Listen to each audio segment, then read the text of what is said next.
বোর্ডে তোমরা দেখতে পাচ্ছ এটি এমসিকিউ দেওয়া আছে, বলেছে এফ এর পরবর্তী মান কত।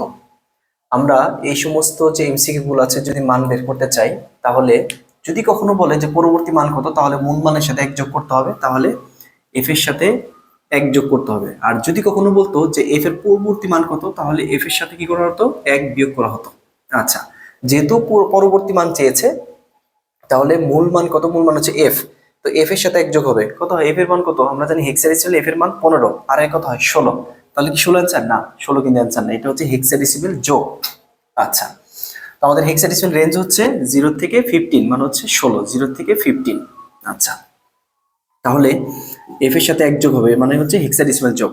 তাহলে এফ এর মান কত, 15, 15 আগে কত হয় 16, মোট যোগফল আমাদের কত 16, 16 থেকে আমাদের কত বাদ দিতে হবে, বেশ সংখ্যা, বেশ সংখ্যা কত 16, শূন্য, হাতে কত, হাতে হচ্ছে এক, এক, তাহলে আমাদের অ্যান্সার কি 10।